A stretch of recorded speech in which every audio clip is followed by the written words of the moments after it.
अस्सलाम वालेकुम नाज़रीन, कैसे हैं आप? खैरियत से हैं? आज आपको मैं एशिया का जो सबसे बड़ा बाज़ार है टेंच बाटा बाज़ार, उसके बारे में बताने जा रहा हूँ। यहाँ पर प्रॉपर्टी के हवाले से किस तरह की इन्वेस्टमेंट अपॉर्चुनिटीज़ अवेलेबल हैं और आप उसको कैसे एक्सप्लोर कर सकते हैं, ये भी मैं आपको बताऊँगा। मैं आपको अपने इसी व्लॉग के अंदर ये भी बताऊँगा कि टेंच बाटा का नाम टेंच बाटा क्यों है और इसकी हिस्ट्री क्या थी।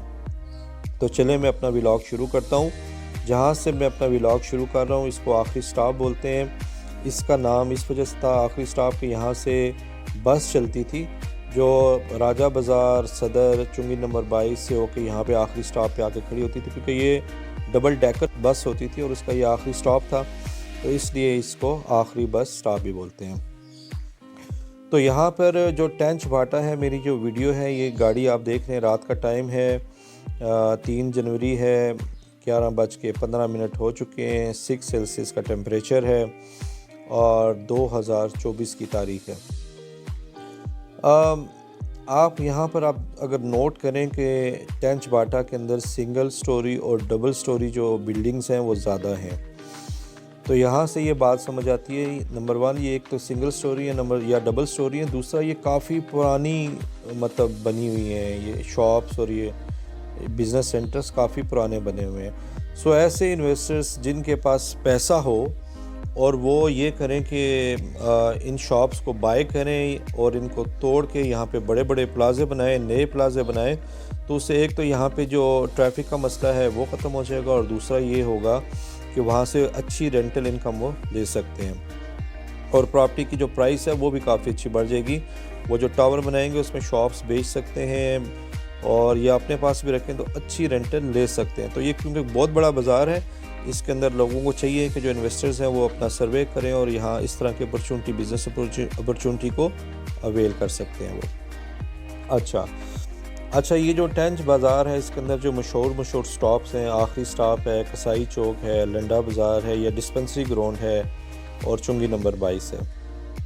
तो ये जो डिस्पेंसरी ग्राउंड है, यहाँ पे एक पुराना लंडा बाज़ार होता था तो वो यहाँ पे लेडीज़ से की गारमेंट से रिलेटेड अंडर गारमेंट्स, यहाँ पे ज्वेलरी, मेहंदी और इस तरह की उनके झुमके, कांटे और इस तरह की चीज़ें जो थी ना, मतलब उनकी ज्वेलरी से रिलेटेड चीज़ें, वो यहाँ पे बहुत ज़्यादा सस्ती प्राइस पे मिलती थी। इस बाज़ार में 2-3 दफ़ा आग लगी और ये बाज़ार जल गया और लोगों को बहुत नुकसान हुआ। उसकी भी एक पूरी स्टोरी है, कभी आप यहाँ आएँ तो यहाँ के लोगों से सुने कि ये बाज़ार क्यों जला और इसके पीछे क्या स्टोरी थी।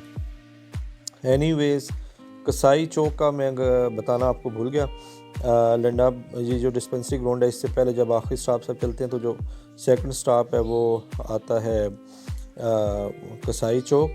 तो यहाँ पे बेसिकली गोश्त की इस इलाके से सप्लाई होती है, तो इसलिए यहाँ पे कसाईयों की काफ़ी ज़्यादा दुकानें हैं, तो इसलिए इसको कसाई चौक बोलते हैं। वैसे आपको ये मैं बताऊँ कि बाज़ लोग कहते हैं ये कसीटा कसाई के नाम पे इसका नाम कसाई चौक पड़ा था।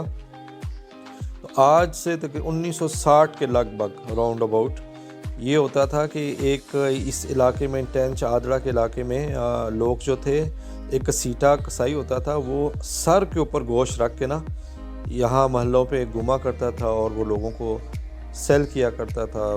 तो खैर बाज़ लोगों का ख्याल है कि क्योंकि कसाई चौक में भी उसकी एक दुकान थी तो यहीं से ये कसीटा कसाई के नाम पे भी कसाई चौक बोला, नाम इसका पड़ गया। एनीवेज, इसकी कोई भी हिस्ट्री है, बहरहाल ये एक स्टोरी थी, मैंने कहा आपको ज़रूर बताऊं। तो 22 नंबर जो है चुंगी नंबर 22, वहाँ पे चुंगी वसूल की जाती थी, इसलिए उसका नाम चुंगी नंबर 22 है। अच्छा, अब मैं आपको ये बताऊं कि टेंच और भाटा, इसकी क्या, इस टेंच भाटा की क्या हिस्ट्री थी। ये टेंच और भाटा 2 गांव थे बेसिकली, और दूर के लोग कहते थे टेंच कहाँ जा रहे हैं, लोगों से कोई पूछे तो कहाँ जा रहे हो, कहते थे टेंच भाटा जा रहा हूँ, तो इस वहाँ से ये टेंच भाटा मशहूर हो गया। अब ये जो भाटा है और ये जो टेंच है, अब टेंच के वाले भी ना, एक वो टेंच घोड़ा टेंच के नाम से एक स्टोरी मशहूर है कि पुराने वक्तों में यहाँ पे एक घोड़ा होता था, वो उसको लोग समझते थे ये जिन है या क्या है, तो लोग उसके पीछे भागते रहते थे, तो वहाँ से इसका नाम टेंच पड़ा। तो ये आप जब डिस्पेंसरी ग्राउंड मैंने जैसे बताया, उससे राइट साइड के ऊपर जो आबादी है वहाँ पे नंबरदारों का मोहल्ला है बेसिकली, वो एरिया जो था ना वो टेंच कहलाता था। तो इसी नंबरदारों से मोहल्ले से कुछ पीछे जाएं, एक जो बकरा मंडी वाली साइड पे एक रोड निकलती है, तो उतरें तो उसके लेफ़्ट या राइट एरिया के ऊपर ना कुछ मज़दूरों के घर होते थे, वहाँ पे मज़दूर रहते थे। वो भाटा, वो जो एरिया था वो भाटा कहलाता था।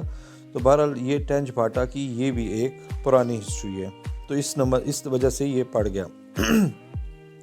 तो टेंच भाटा के एक तरफ टेंच की आबादी है, पुरानी आबादी नंबर 1, 2, 3, और जो लेफ़्ट साइड पे है डिस्पेंसरी ग्राउंड से बैक साइड के ऊपर आप देखें तो वहाँ पे आदड़ा काफ़ी है, और उससे अगर जब आप आखिरी स्टॉप से चलें तो लेफ़्ट साइड के ऊपर मुगलाबाद का एरिया भी वहाँ पे वो है।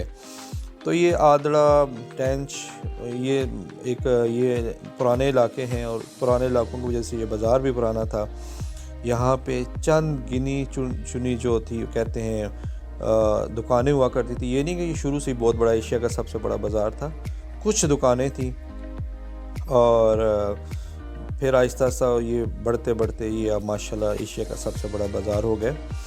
तो यहाँ पर मैंने आपको जैसे प्रॉपर्टी के हवाले से बताया था कि यहाँ पे किस तरह की इन्वेस्टमेंट अपॉर्चुनिटीज़ हैं।